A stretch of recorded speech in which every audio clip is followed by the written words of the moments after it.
Mark సువార్త 2వ అధ్యాయము. కొన్ని దినములైన పిమ్మట ఆయన మరలా కపెర్నహూములోనికి వచ్చెను. ఆయన ఇంట ఉన్నాడని వినవచ్చినప్పుడు అనేకులు కూడి వచ్చిరి గనుక వాకిటనైనను వారికి స్థలము లేకపోయెను. ఆయన వారికి వాక్యము బోధించుచుండగా కొందరు పక్షవాయువు గల ఒక మనుషుని 4 చేత మోయించుకుని ఆయన యొద్దకు తీసుకుని వచ్చిరి. చాలామంది కూడి ఉన్నందున వారు ఆయన యొద్దకు చేరలేక ఆయన ఉన్న చోటికి పైగా ఇంటి కప్పు విప్పి సందు చేసి పక్షవాయువు గలవానిని పరుపుతోనే దింపిరి. యేసు వారి విశ్వాసం చూచి, కుమారుడా, నీ పాపములు క్షమింపబడి ఉన్నవని పక్షవాయువు గలవానితో చెప్పెను. శాస్త్రులలో కొందరు అక్కడ కూర్చుండి ఉండిరి. వారు, ఇతడు ఇట్లెందుకు చెప్పుచున్నాడు? దేవదూషణ చేయుచున్నాడు గదా. దేవుడు ఒక్కడే తప్ప పాపములను క్షమింపగలవాడెవడని తమ హృదయములో ఆలోచించుకునిరి. వారు తమలో తాము ఇలాగూ ఆలోచించుకునుట యేసు వెంటనే తన ఆత్మలో తెలుసుకుని, మీరిలాంటి సంగతులు మీ హృదయములలో ఎందుకు ఆలోచించుకొనుచున్నారు? ఈ పక్షవాయువు గలవానితో నీ పాపములు క్షమింపబడి ఉన్నవని చెప్పుట సులభమా? నువ్వు లేచి నీ పరుపెత్తుకుని నడువుమని చెప్పుట సులభమా? అయితే పాపములు క్షమించుటకు భూమి మీద మనుష్య కుమారునికి అధికారము కలదని మీరు తెలుసుకొనవలెనని వారితో చెప్పి, పక్షవాయువు గలవానిని చూచి, నువ్వు లేచి నీ పరుపెత్తుకుని ఇంటికి పొమ్మని నీతో చెప్పుచున్నానెను. తక్షణమే వాడు లేచి పరుపెత్తుకుని వారందరి ఎదుట నడిచిపోయాను గనుక వారందరూ విభ్రాంతి నొంది, మనం ఇలాంటి కార్యములను ఎన్నడూ చూడలేదని చెప్పుకొనుచు దేవుని మహిమపరిచిరి. ఆయన సముద్ర తీరమున మరలా నడిచిపోచుండెను. జనులందరూ ఆయన యొద్దకు రాగా ఆయన వారికి బోధించెను. ఆయన మార్గమున వెళ్ళుచు సుంకపు మెట్టనున్న కూర్చున్న అల్ఫాయి కుమారుడు లేవిని చూచి, నన్ను వెంబడించుమని అతనితో చెప్పగా అతడు లేచి ఆయనను వెంబడించెను.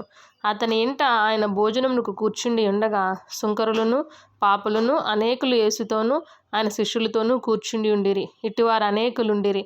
వారు ఆయనను వెంబడించు వారైరి. పరిసయ్యుల్లోనున్న శాస్త్రులు ఆయన ఇంకా సుంకరులతోనూ పాపులతోనూ భుజించుట చూచి, ఆయన సుంకరులతోనూ పాపులతోనూ కలిసి భోజనము చేయుచున్నాడేమని ఆయన శిష్యులను అడగగా, యేసు ఆ మాట విని, రోగులకే గాని ఆరోగ్యం గలవారికి వైద్యుడు అక్కర్లేదు.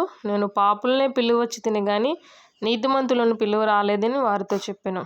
యోహాను శిష్యులు పరిసయ్యులను ఉపవాసం చేయుటకద్దు. వారు వచ్చి, యోహాను శిష్యులను పరిసయ్యులు శిష్యులను ఉపవాసం చేయుదురు గాని ఈ శిష్యులు ఉపవాసం చేయరు. దీనికి హేతువేమని ఆయన అడగగా, యేసు, పెండ్లి కుమారుడు తమతో కూడా ఉన్న కాలమున పెండ్లి ఇంటివారు ఉపవాసము చేయదగునా? పెండ్లి కుమారుడు తమతో కూడా ఉన్నంత కాలము ఉపవాసము చేయదగదు గాని పెండ్లి కుమారుడు వారి యొద్ద నుండి కొనిపోబడు దినములు వచ్చును. ఆ దినముల్లోనే వారు ఉపవాసము చేతురు. ఎవడును పాత బట్టకు కొత్త గుడ్డ మాసిక వేయుడు. వేసిన ఎడల ఆ కొత్త మాసిక పాత బట్టలను వెలితిపరచును, చినుగు మరి ఎక్కువగును. ఎవడును పాత తిత్తుల్లో క్రొత్త ద్రాక్షారసం పోయుడు.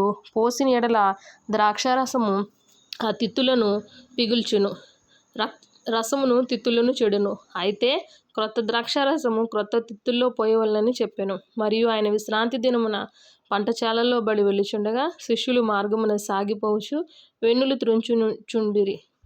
అందుకు పరిసయ్యులు, చూడుము, విశ్రాంతి దినమున చేయకూడని వారెలా చేయుచున్నారని ఆయన అడిగిరి. అందుకైన వారితో ఇట్లనెను, తానును తనతో కూడా ఉన్నవారును ఆకలి గొనినందున దావీదునకు అవసరం వచ్చినప్పుడు అతను చేసినది మీరెన్నడూ చదవలేదా? అబ్యాతారు ప్రధాన యాజకుడై ఉండగా దేవమందిరంలోనికి వెళ్ళి యాజకులే గాని ఇతరులు తినకూడని సముఖపు రొట్టెలు తాను తిని తనతో కూడా ఉన్నవారికి ఇచ్చెను గదా అని చెప్పెను. మరియు విశ్రాంతి దినము మనుషుల కొరకే నియమింపబడెను గాని మనుషులు విశ్రాంతి దినము కొరకు నియమింపబడలేదు. అందువలన మనుష్య కుమారుడు విశ్రాంతి దినమునకు ప్రభువు ఉన్నాడని వారితో చెప్పెను. ఆమేన్.